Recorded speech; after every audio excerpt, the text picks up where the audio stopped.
good afternoon to Henriette Danel, who is today's guest on Story Live. Henriette, welcome and thank you for joining me today.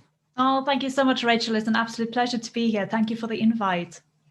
You're very welcome. Henriette, what I like to do on these is to just sort of share how we came to meet. Now, we actually haven't met in person yet, have we? No. But the Athena network, of which we're both members, has been brilliant during this lockdown period at keeping all sorts of events going online. And we met using our Pass Plus with the Athena network, didn't we? Yes. And I thoroughly enjoyed it. And you and I have already had such a great conversation. Yeah, we've just really clicked when we first got introduced and had a good conversation. Absolutely. And you returned, well, you started the compliment by inviting me onto your podcast. So that was fabulous. Thank you. So Henriette, now over to you. Please take the floor to tell us a little bit about what you do. And in particular, I'd like you to share, if you would, kind of parts of your backstory of how you came to be doing it. Yes, thank you so much. So I am actually a strategic business coach, and I primarily work with female entrepreneurs in the service-based industry to help them attract more clients continuously. And I actually started one day when I kind of realized that I always had a dream since the age of 13. And I used to be a huge daydreamer. Even teachers used to tell me off in class saying, you should stop daydreaming, it's not good for you. And I actually responded to one of my teachers and saying, I can't stop. And obviously none to say, I really got told off that day. But I've always been a daydreamer. And since the age of 13, I had this dream that I would always be an entrepreneur, but never knowing what it is that I wanted to do. So life goes on, we all get comfortable, started working in the corporate world. And after 15 years of working in the interior design industry, I decided, this is it. I'm gonna go and start my own business. And I've always been fascinated by business coaching, by strategies, planning, tactics, all those kind of things, which are used in the interior design industry for project management. And I thought those kind of skills that I've built up over the years, I wanted to use and I wanted to do something with it. And that's how business coaching started for me. I started building my business while working full-time. And a year and a half down the line, I realized that this is my passion. This is what I wanted to do. So I ended up quitting my job and went full-time into strategic business coaching.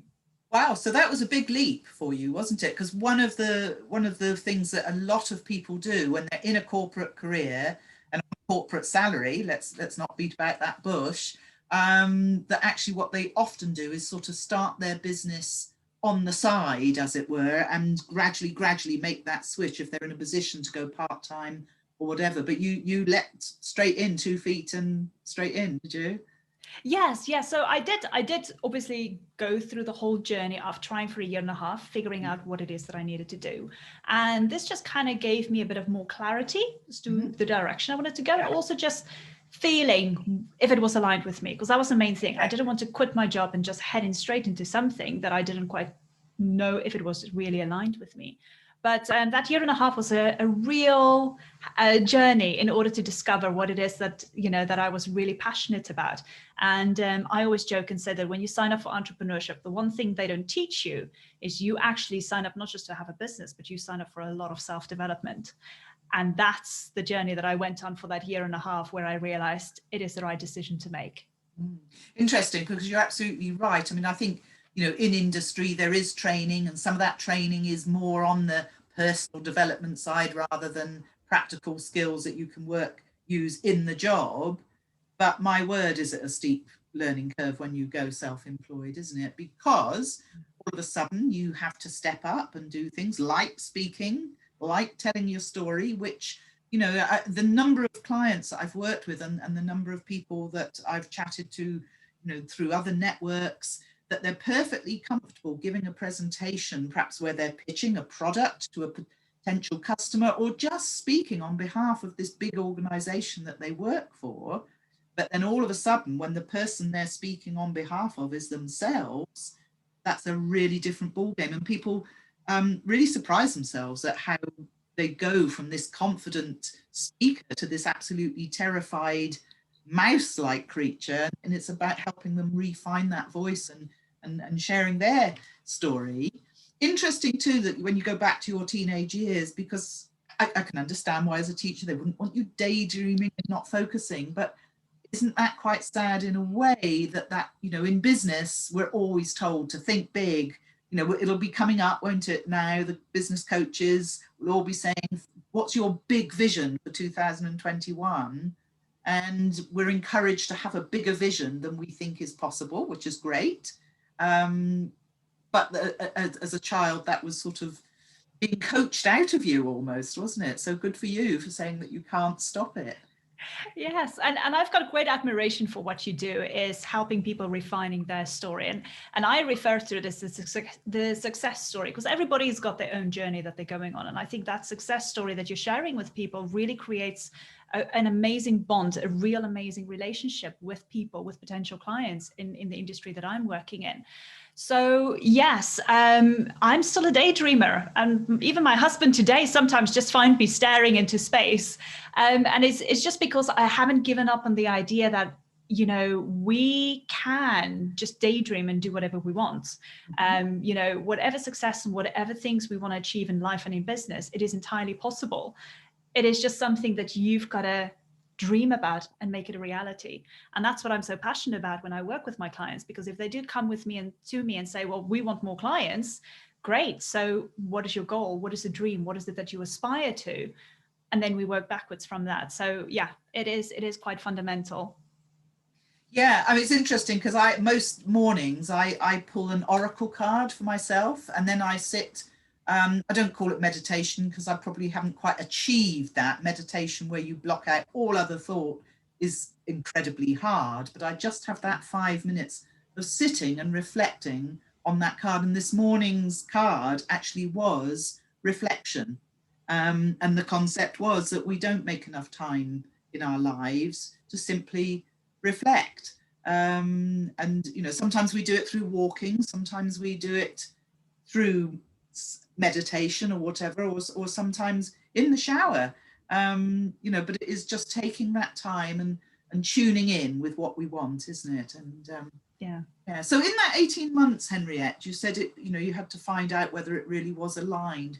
Did anything change in that 18 months? Was what you thought you were going to be doing and thought you were aligned to? Was there anything that came out of the bag, as it were, and is no longer part of what you're doing?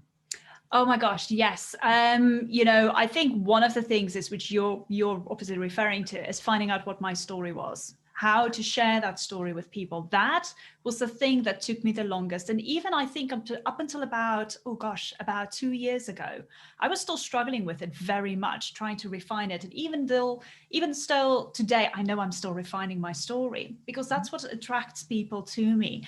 And throughout that process, when I had to start showing up, being more visible for my clients or for my potential clients, all the kind of fears that everybody has is something that I experienced. But for me in particular, it was finding my authentic self, knowing who it was that I wanted to be, who I wanted to show up as.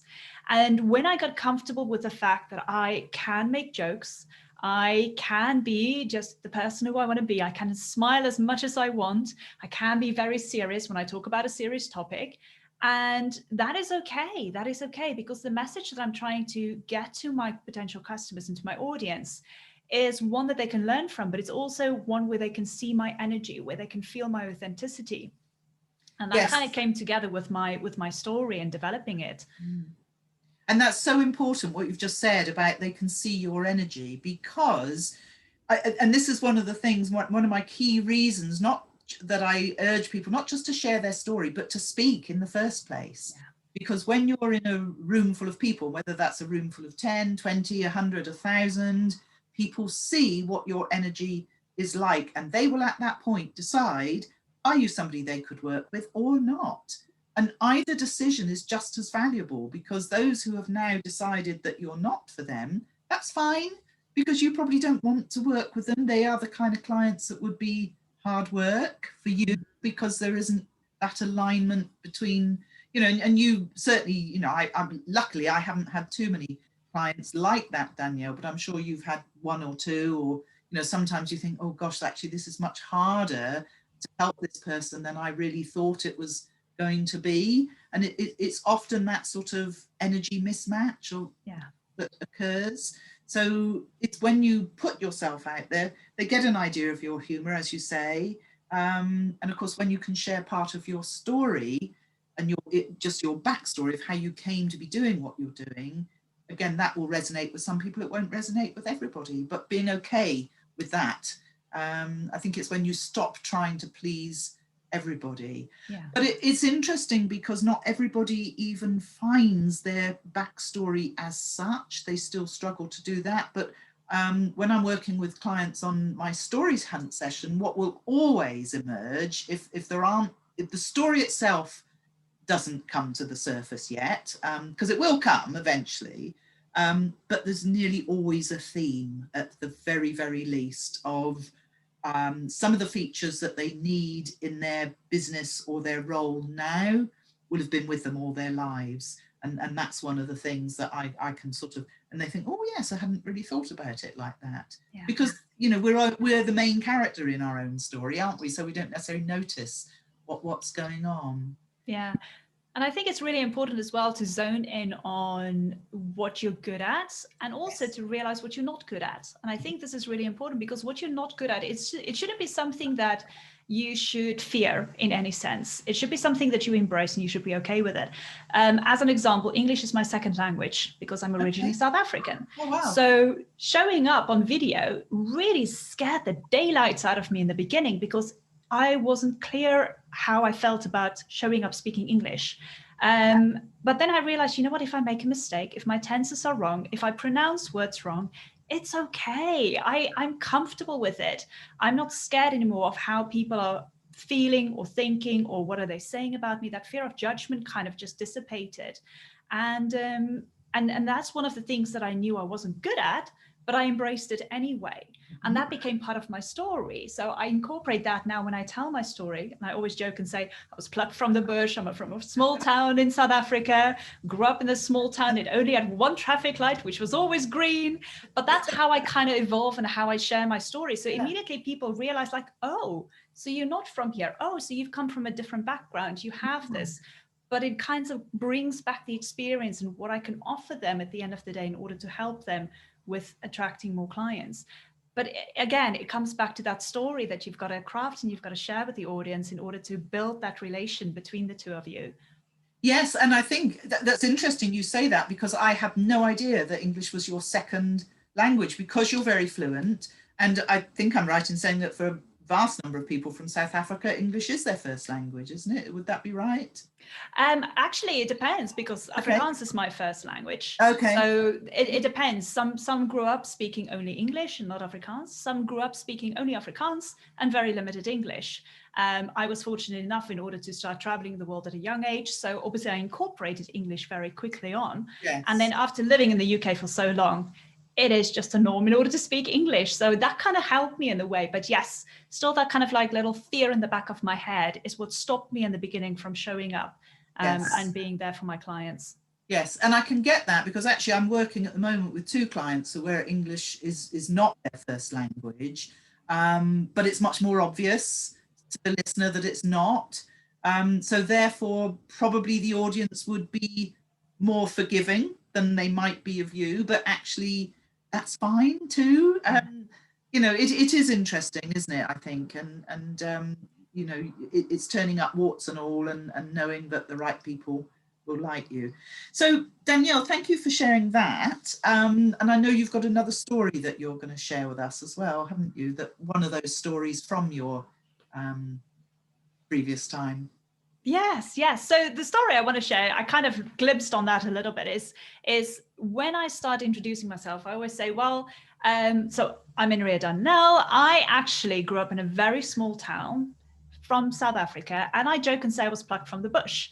Long story short, my husband is French, so yes, met in the UK, and he decided there's no way he is letting me back to South Africa. So I ended up staying in the UK. After working for 15 years in the interior design industry, obviously having gone through the process of discovering who I am, where I wanted to go, becoming an entrepreneur, I've now been working for 4 years as a strategic business coach, working with female entrepreneurs from all over the world and helping them with their businesses in order to attract more clients.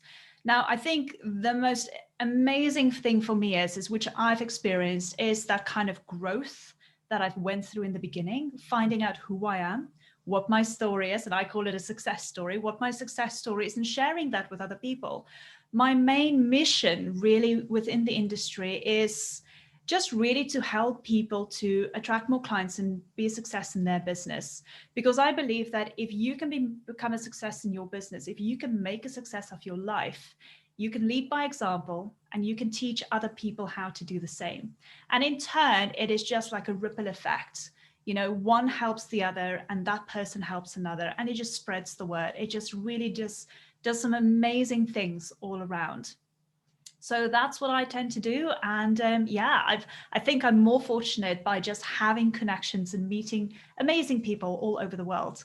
And that's, you spoke about the energy early on. That energy is something that really I value more than all the money that possibly exists, because having connections and speaking to people who are like-minded, who's got the same energy, is more fundamental for me at the end of the day.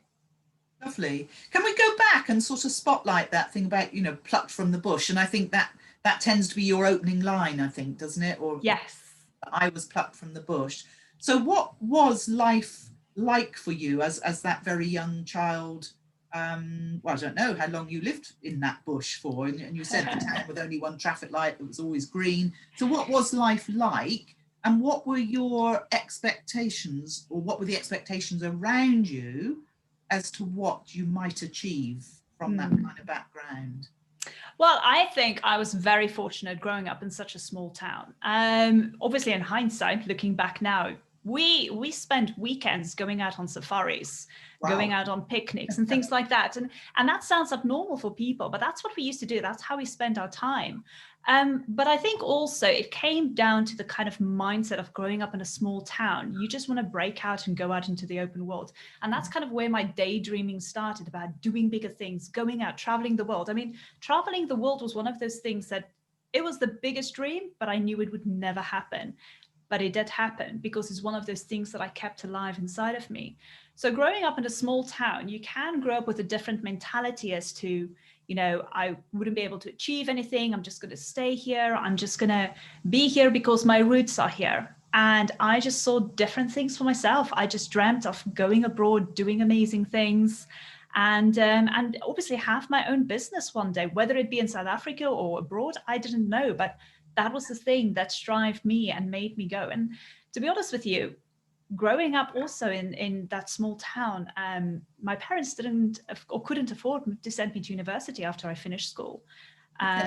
So I never went to university in South Africa, but I had an amazing opportunity that landed in my lap when I was 18 to go and work as an au pair in the US for 13 months.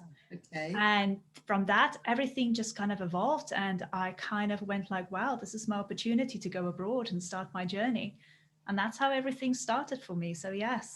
Fabulous. Because it sounds also then as though if your parents perhaps didn't put foreign travel out there as a thing that you would do as a matter of norm. It's interesting actually, and I always love to give some ideas and comments. I think that could be a lovely first liner also, because it can change for different audience and things. The fact that you used to go on safari every weekend, and yet it's on so many people's bucket list.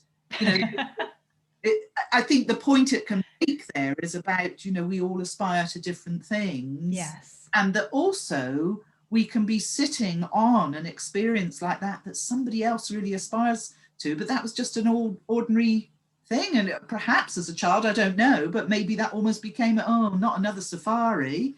I don't know. It's just an illustration of how we all, you know, we sit on these wonderful stories that we think isn't interesting because they're no longer interesting to us.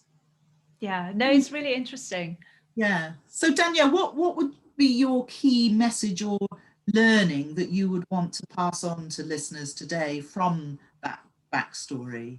Oh my gosh. I think from the experience that I've gone through and I've seen my clients gone through, and similarly for what you're doing, I think it is so important for everybody who's listening or watching this just to go out and discover your story and share it, refine it, just like Rachel said, because I think it is so important. And also, you've got to really realize what it is that counts, what it is that makes sense, what is it that people would connect with when you share your success story with them. So I keep on saying success story because that's what is in my head. But I think it's so important, because once you do that and once you have that story, oh my gosh, you can honestly have any conversation with any person. You don't have to feel like the introvert standing in a corner in a networking event. You have something that you can share, and that could be the good opening line, like you said. So yeah, just go out there, refine your story, and make sure that you use it, that you share it with people, because once you have that, the connections and the relationships you can build with people is just extraordinary. It comes back, I think it was interesting when I'm just about to come to the end of the first round of my online program. It's the pilot round. And the first activity I get people to do is to create a professional bio, a speaker bio. And what they found was, which was kind of a side benefit in a way, that once they started to say, oh, skilled in this and with a passion for this, that they really were owning that space in a way that previously they perhaps hadn't wanted to say those kinds of things because it was being big-headed, that thing. So absolutely, it's about owning that story and owning the space that your story gives you. So whatever it is, it really doesn't matter, because whatever your background, some people will find it interesting. Yeah. Danielle, thank you so much for joining me today. And how can the audience find you? Yes, so for those of you who would like to learn a little bit more, obviously you can go to my website, henriettedanel.com. And then if any of you are thinking more about what you can do to attract more clients, I've got a free resource which you can just download there from my website. So it's absolutely for free, and it's yours entirely as a gift. So go and have it if you want it. Thank you, Henriette. And for the, obviously this is streaming to Facebook Live, so perhaps you could put the link to that in the chat. Yeah, absolutely. I'll do that for you, no problem. Thank you so much. Thank you so much for joining me today. And I look forward to meeting you in person at some point, I'm sure. Absolutely. Thank you so much. Take care. You're welcome. Bye. Bye.